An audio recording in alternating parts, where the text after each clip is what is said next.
So the next thing I'm going to do is I'm going to remove just this outer brake pad, and to do that you just get on the back side of it here and just pop it out, just push straight away. And be careful because there's still clips up here in the top and we don't want to mess with these, but they should pretty much stay in their spot for the first part.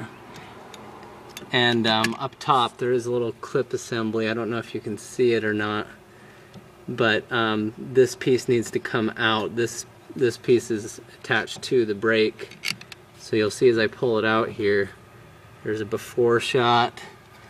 Now I'll pull it out.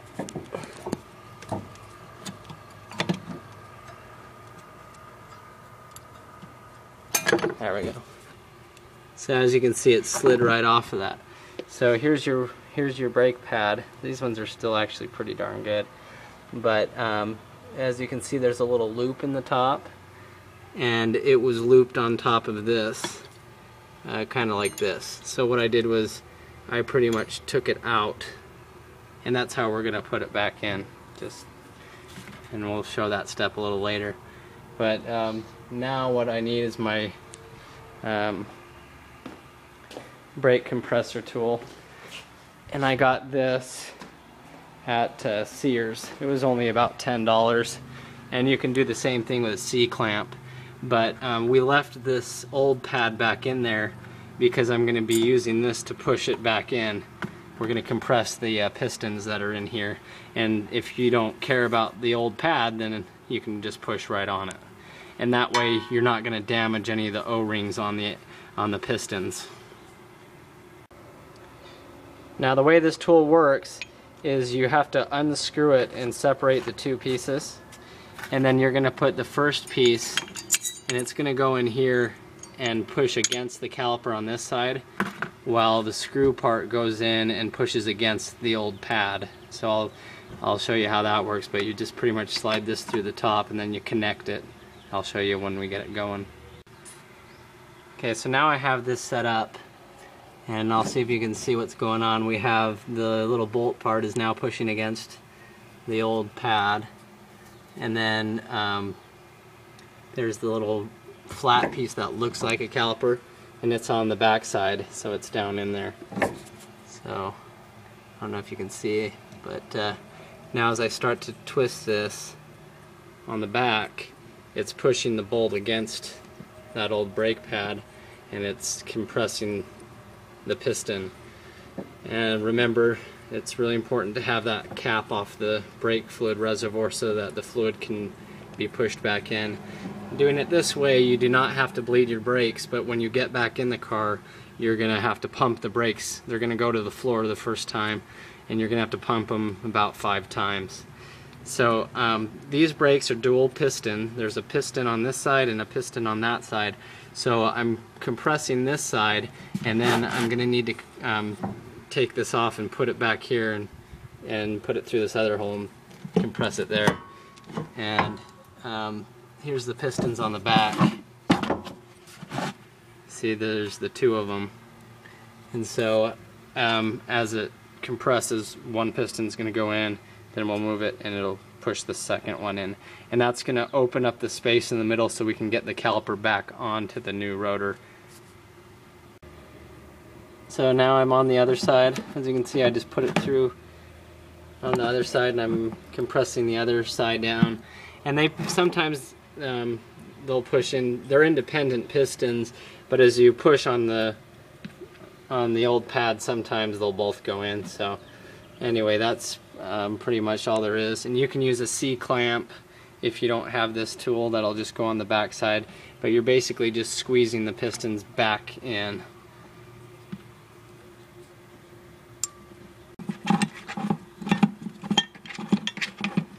So now I've compressed it to the point where it stopped. Don't sit there and try to, force it and break something, but I just, I compressed it to the point where it's tough and it's as far as it wants to go. And so I'm going to undo this tool and then pop out this other brake pad. Now remember that clip I was talking about? Here it is again on the other side, up in here. I don't know if you can really see it, but basically we just want to pull it out. I want to get a good shot so you can see. I guess as good as I'm gonna get, but you want to just pull the pin out like that. Just pull it straight out of that little loop, and then you'll be able to take on the loop. Just push on the loop and you can pop this other thing right out. So I just pushed on that loop with my finger after I unhooked it.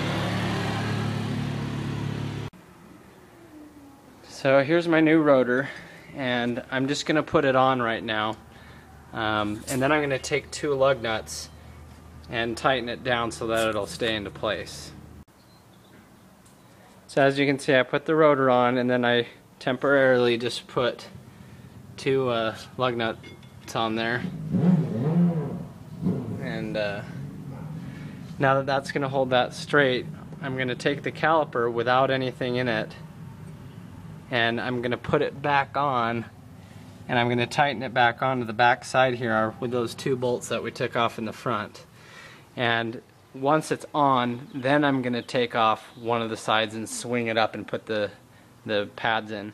You could put the pads in right now, and I've done that before, but then it's pretty hard to get it to slide, and well, sometimes it's hard to get it to slide onto the rotor. It's really your choice. So here it is now. We have the rotor on and we have the caliper in place, and I'm just tightening these 2 back bolts. I want to get a good shot so you're not confused of which ones I'm talking about, but they're just on the back side of the rotor there. Anyhow, so I'm just tightening these back on, and there's no pads inside of the caliper yet. And like I said, you could put the pads in there at this step that we're on now and force it onto the rotor, but sometimes I don't know, I just don't like to scratch things up, and you know, it can sometimes be hard to slide that caliper onto the new rotor with new pads. And I've done it before. I just think this other way is probably a little bit better, so you can decide which way you'd rather do it. But it's also easier to get the pads on this way, and I'll show you that. So now I have my breaker bar, my cheater bar on, and you want to be really careful that you don't over torque these bigger bolts. They were really hard to get off. So just be kind of gentle putting them on, just get them good and tight. And if you want to, you might want to use some Loctite, but they're pretty hard to get on and off. So I'd just try to get them to the same tightness that they were before. Alright, so the next thing we're going to do is you're going to find this piece right here that has a little bit of the boot on it, and there's a little 14mm bolt on the end, and there's one on the top and the bottom. So we're going to loosen this one on the top, I'm going to loosen this one on the bottom, and the bottom one we're actually going to remove all the way completely, and that way we're going to be able to pivot this caliper upwards. So as you can see, it's not a very long bolt, and so with that removed, we can now just pick this whole thing up and slide it up and over. So here we are now, and this is the only thing you really had to do if you're just doing the new pads, but we had to take the other piece off to get the new rotor on. Now that it's slid up, we already have this compressed and open, and we're just going to put the new pads down in here. Now this is the old pad right here, and these clips on the side are different on the left and the right side pad as far as the same wheel, the one on this side, the one on this side. And so you can tell which one was the correct one. You can see the 2 piston marks that were put into this one, and it has the little ring on that side. So this is the brake caliper, or the brake pad, that we're going to need to put in on this piston side. So first we're going to take a little bit of this grease and just smear it onto this back side of both of these. Okay, so I'm going to start with the non-piston side. You can see these 2 match up. They have the rings where the pistons were, and we're just going to set it in here. And I don't know if the sun is not helping us out here or not, but down here there's just a little place where you're going to slide these back into the clip. You're going to go in the top and the bottom, and then you're going to slide this other little clip back in. As long as you get these inside there, that's where they needed to go.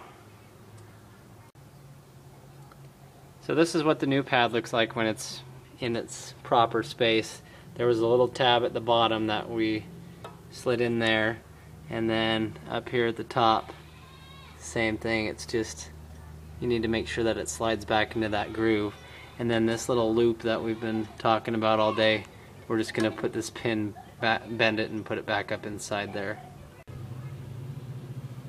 So hopefully you can see this, but everything's back how it should be now. This little clip is inside the loop on the new pad, and then down here the pad's just made its way back into its spot there, and you should be able to see where this lines up and just put it back in where it came from. And we're going to do the same thing on the back side. There's no difference, it's exactly the same. Just make sure that you get this clip back on the inside of the loop. Okay, so now both of the pads are back in the spots where they belong, and we have the little clip thing going back through the loop. And so it's just as simple now as sliding this down over the top of them and wiggling it back and forth until it slides over the top. So as you can see, this now just slides right over the top, and you just have to push this part back in until it lines up. That bolt's already still on the top, so we'll just put the bolt in here, tighten it up, and then tighten this one back up. And they weren't very loose, so I'd just recommend getting them, you know, good and snug.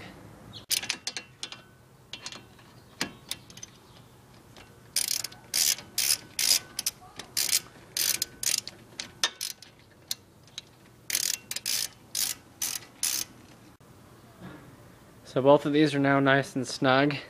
Remember, it can be a little confusing when you have a bolt that's going on backwards, which way is tight and loose, and so set it up here first on your ratchet, righty-tighty, lefty-loosey, and then put it on the back and tighten her up.